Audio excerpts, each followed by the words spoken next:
नमस्कार, मैं हूं कुमार गजेंद्र। जनपद ऑन द स्पॉट में आपका स्वागत है। हमारे देश भारत के अंदर कुछ लोग ऐसे हैं, एक पुरानी कहावत थी कि कुछ लोग शादी के अंदर फूफा होते हैं।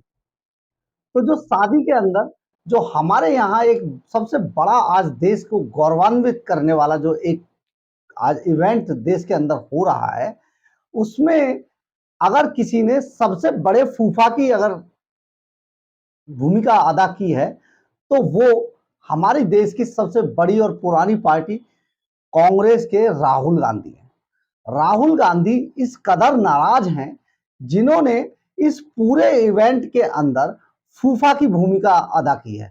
हालांकि इसमें फूफा जो है केजरीवाल भी बन सकते थे, लेकिन केजरीवाल और नीतीश कुमार, इन दो लोगों ने इतनी जबरदस्त पलटी मारी कि दोनों ने पलटी मारते हुए सीधे सीधे मोदी के मंडपम में एंट्री कर दी। यानी कि देश के अंदर जो ये इतना बड़ा इवेंट हुआ, जो राहुल गांधी को बार बार गलतियां करने के लिए उकसा रहे थे, जो राहुल गांधी को के कंधे से कंधा लगाकर कभी चलने की बातें और कस्में खाया करते थे, जैसे ही देश के अंदर ये G20 का सम्मेलन होना शुरुआत हुई, सबसे पहले नीतीश कुमार जो अपने आप को प्रधानमंत्री प्रोजेक्ट कर चुके थे और वो बता रहे थे कि अब आने वाला जो इंडिया गठबंधन है उसके वो सबसे बड़े चहेते नेता हैं। इसी तरीके से जो केजरीवाल जो समझ चुके थे कि आने वाले देश के सबसे कट्टर ईमानदार कट्टर पढ़े लिखे कट्टर क्या क्या पता नहीं, समझ में नहीं आता है कि वो थे और उन्हें ही प्रधानमंत्री बनाया जाएगा, तो वो भी एकदम पलट गए।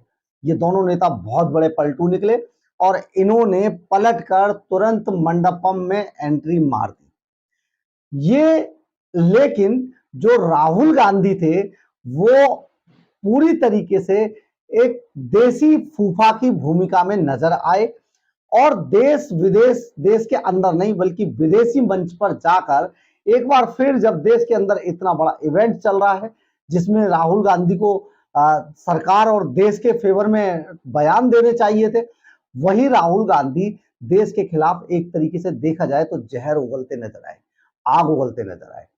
उन्होंने जिस तरीके से बाहर जाकर, विदेशों में जाकर एक बार फिर से गरीबों के बारे में चिंता की, तो हम ये कहना चाहते हैं, आज देश उनसे ये कह रहा है कि अगर गरीबों की इतनी चिंता थी तो उन गरीबों को जो दिल्ली से लगे 5 स्टार होटल है, दिल्ली में तो 5 स्टार होटल में उनको जगह नहीं मिलने वाली थी, लेकिन दिल्ली से लगे जितने भी 5 स्टार स्टेट्स के 5 स्टार होटल है उन्हें राहुल गांधी बुक कराते और सारे गरीबों को लग्जरी गाड़ी में डालकर उन्हें ले जाकर उन 5 स्टार होटलों में रखते, वहां के स्विमिंग पूल में नहलाते, वहां के मसाज पार्लरों में मसाज कराते और उन गरीबों को जो है पूरे तरीके से ये दिखाने की कोशिश करते कि देखिए जो भारतीय जनता पार्टी है वो किस तरीके से जो हमारे यहाँ पर गरीब, बहुत ज्यादा गरीब जो सड़कों पर रह रहे हैं वो उनका शोषण कर रही है और राहुल गांधी उनको लग्जरियस लाइफ दे रहे हैं। या फिर अपने जो पर्सनल जो पार्टी फंड था उनमें से कई बिल्डिंगें तैयार कराते, उनमें फ्लैट दे देते, तब तो मानते कि राहुल गांधी सचमुच गरीबों के मसीहा हैं और वो एक रॉबिन हुड की भूमिका में अब आ चुके हैं। लेकिन जिस तरीके से राहुल गांधी ने बाहर जाकर जो विदेशी मंच से देश के खिलाफ, उस वक्त जब हमारा देश भारत ग्लोबल लीडर बन रहा है, जब पूरी दुनिया का जो बादशाह कभी कहा जाता था अमेरिका, वो आकर प्रधानमंत्री नरेंद्र मोदी के बगल में खड़ा है, उनके साथ बातें कर रहा है, उनको समर्थन दे रहा है, उस वक्त हमारे देश का फूफा राहुल गांधी बाहर जाकर जिस तरीके से अनाप शनाप बोल रहे हैं वो बहुत दुर्भाग्यपूर्ण है और किसी इतनी बड़ी पार्टी के नेता को इस तरीके की चीजें नहीं करनी चाहिए थी। अब हम बात करते हैं इस बात पर कि क्यों राहुल गांधी इस तरीके से नाराज है। पहली तो गलती राहुल गांधी और गांधी खानदान की यह है कि विपक्ष में हमने पहले भी इस बात पे जिक्र किया है कि विपक्ष तो होता ही आपकी बुराइयां करने के लिए होता है, आपकी गलतियां बताने के लिए होता है, आपके बारे में अनाप शनाप बोलने के लिए होता है। तो भाजपा अगर चाहे जितना मर्जी इस तरीके की बातें करती, लेकिन जो कांग्रेस थी, जो राहुल गांधी सोनिया गांधी वाली जो गांधी फैमिली थी, उनको पार्टी का अध्यक्ष पद नहीं छोड़ना चाहिए था। उन्होंने अध्यक्ष पद छोड़ा, एक डेकोरम चला गया। दूसरा, जो लोकसभा के अंदर जो लीडर अपोजिशन का पद था वो भी बहुत बड़ा था, वो भी गांधी खानदान के पास नहीं है, यानी कि ये भी डेकोरम उनके हाथ से चला गया। तीसरा, जो कांग्रेस पार्टी के अध्यक्ष पद का जो डेकोरम था, अब क्योंकि कांग्रेस पार्टी के अध्यक्ष पद का डेकोरम भी गांधी खानदान के पास नहीं है, इसलिए वो भी डेकोरम उनके पास से चला गया। अब बात रही इनविटेशन देने की, तो इनविटेशन जब दिया जाता है तो इस बार मोदी ने जिस तरीके से काम किया है, प्रधानमंत्री नरेंद्र मोदी सारी चीजें बड़ी सोच समझ के करते हैं। उन्होंने अपने ही सांसदों को न्योता नहीं दिया है, यानी कि इस पूरे इवेंट के अंदर जो भाजपा के, जो भारतीय जनता पार्टी के सांसद हैं, वो भी दूर रहेंगे, यानी कि सिर्फ कैबिनेट ही मोदी के साथ मंडपम में नजर आएगी।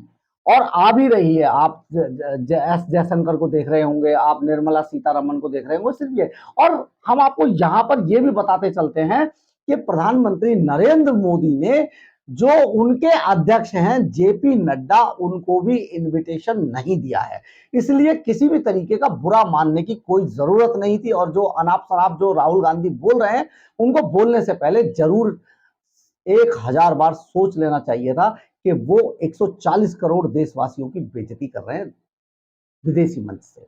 तो ये तो रही इसकी बात, क्योंकि ये तो चलता ही रहता है। खास तौर पे केजरीवाल को माना जा रहा था कि वो बहुत कुछ बोलेंगे, लेकिन केजरीवाल इससे पहले ही G20 करने लगे और अपनी भागीदारी जताने लगे थे। बहुत उन्होंने ऐड करने की भी कोशिश की, सारी चीजें की, स्टेटमेंट भी दी, वीडियो भी डाले, लेकिन राहुल गांधी या कांग्रेस पार्टी की तरफ से कुछ नहीं कहा गया। ये बहुत शर्मिंदा करने वाला था। अब हम बात आपको बताते हैं कि ये G20 आखिर है क्या। G20 में 20 सदस्य हैं, देश हैं, जो 20 देश सदस्य हैं और 9 अतिथि देश हैं।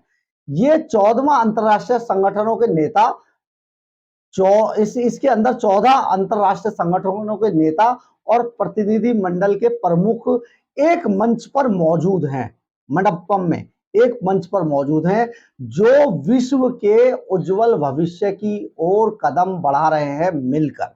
यानी कि जो विश्व के लिए जो भी चीजें अच्छी होंगी, सिर्फ चाइना और पाकिस्तान को छोड़कर जो भी अच्छी चीजें होंगी उन पर काम किया जाएगा मिलजुल कर। ये जो 14 ये जो 20 देश हैं, ये मिलकर काम कर। लेकिन अब 21 हो गए, क्योंकि नरेंद्र मोदी के इशारे पर अफ्रीकन देश के समूह को जो है एक मंजूरी मिल चुकी है, तो अब 21 देश इसमें शामिल हैं। और ये 21 देश मिलकर क्या काम करने वाले हैं, जिनमें ये जो बड़े लंबे चौड़े एजेंडे थे, उनमें से मैं कुछ चीजें आपको बता देता हूं कि सबसे बड़ा काम जो अब देश के अंदर होने जा रहा है, पूरी दुनिया के अंदर होने जा रहा है, यूं कहें तो वो है इकोनॉमिक कॉरिडोर का निर्माण पर सहमति बनना। यानी कि देश के अंदर, पूरी दुनिया के अंदर एक इकोनॉमिक कॉरिडोर बनाया जाएगा, जो भारत, मिडिल ईस्ट, यूरोप से होता हुआ पूरी दुनिया को कनेक्टिविटी देगा। कॉरिडोर के निवेश पर सभी देश, जो इसमें 8 देश शामिल हैं, कुल इस जो ये जो समझौता हुआ है, इसके अंदर कुल 8 देश शामिल है, जिन पर कॉरिडोर के इस पे निवेश पर सभी देश मिलकर काम करेंगे। और अमेरिका के राष्ट्रपति जो बाइडेन ने इसमें कहा है कि भारत ने इस कार्य के अंदर बड़ी भूमिका निभाई है, बड़ी पहल की है, और मैं मोदी का इसके लिए धन्यवाद करता हूं। इस फैसले को, यानी कि भारत या और नरेंद्र मोदी के इस फैसले को पीढ़ियां याद करेंगी, ये भी जो बाइडेन ने कहा है। आप समझिए कितने बड़े आदमी ने कहा है। इसमें जो देश शामिल होंगे उसमें भारत, यूएई, सऊदी अरब, ईयू, फ्रांस, ये सारे देश मिलकर इस पर इन्वेस्ट करेंगे और इन सब के सबसे मिलकर एक कॉरिडोर तैयार किया जाएगा, जिस पर एक फास्ट ट्रेन चलाई जाएगी, जिसमें के माल की ढुलाई जो समय है उसको घटाकर बहुत कम कर दिया जाएगा, जो पूरे दुनिया के लिए बहुत फायदेमंद साबित होगा। ये सारी चीजें हुई हैं। इसके अलावा एक और बात मैं बता दूं कि अमेरिका ने अगले 5 साल में 400 मिलियन डॉलर अमेरिकी डॉलर इन्वेस्ट करने की भी समझौता किया है। जो भारत के अंदर 400 मिलियन अमेरिकी डॉलर इन्वेस्ट करेगा अमेरिका, जो बाइडेन ने इस पे भी समझौता किया। तीसरी और एक और प्रमुख बात यह है कि भारत पूरी दुनिया को आतंकवाद और युद्ध के खिलाफ भी एक मंच पे लिया है। यानी कि जो अभी जो फैसला हुआ है उसमें यह भी एक सबसे बड़ी बात है कि जहां पर भी जो आतंकवाद को सहयोग करने वाले देश हैं उनका पूरी दुनिया में विरोध होगा। और ये जो G20 में G21 में जितने देश शामिल हैं वो सारे उस देश के खिलाफ प्रतिबंध लगाएंगे और एक साथ मिलकर उस पर बात करेंगे। रूस और यूक्रेन युद्ध की समाप्ति पर भी यहीं पर सहमति बनी है। यानी कि आने वाले दिनों में समझा यह जा रहा है कि G20 के बाद यूक्रेन रूस युद्ध भी पूरी तरीके से समाप्त हो जाएगा। यह भी एक बड़ा बात है। और एक जो सबसे बड़ी बात है जिससे पूरी दुनिया जूझ रही थी, पर्यावरण के मुद्दे पर भी ये सभी G21 देश एक साथ साथ आए हैं और इन्होंने कई समझौतों पर ऐसे हस्ताक्षर किए हैं जो आने वाले समय में पर्यावरण की रक्षा करेंगे। इसके अलावा बायोफ्यूल पर सभी देशों की सहमति बनी है।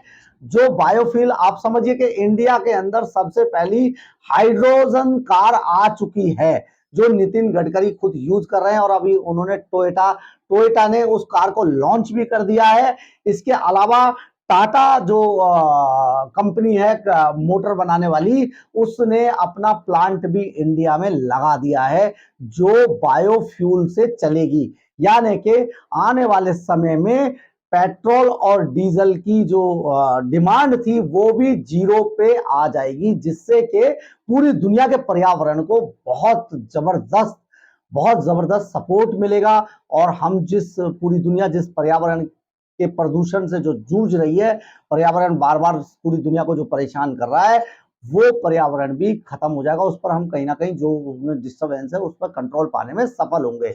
इसके अलावा हमने बहुत सारी टेक्नोलॉजी, बहुत सारी रक्षा टेक्नोलॉजी और बहुत सारी एरोप्लेन्स और लड़ाकू विमान की टेक्नोलॉजी पर भी इसमें समझौते हुए हैं, जो आने वाले समय में आपको बहुत जल्दी दिखाई देंगे। तो इतने बड़े फैसलों पर भी जो हमारे देश को जो आज से 77 साल पहले भारत पूरी दुनिया को अपने आप को शामिल करने के लिए दूसरे देशों के संगठनों में पूरी दुनिया के आगे गिड़गिड़ाया करता था, बातें किया करता था, वो आज देश हमारा भारत ग्लोबल लीडर है। लेकिन हमारे यहाँ के लीडर आज भी झुग्गी झोपड़ियों से बाहर नहीं निकल पा रहे। खासतौर पर यह बात राहुल गांधी जैसे लोगों के लिए है, केजरीवाल जैसे लोगों के लिए, जिन्हें आगे बढ़कर अपने देश की, अपने जो स्टेट्स उनके पास है, उनकी तरक्की के बारे में सोचना चाहिए।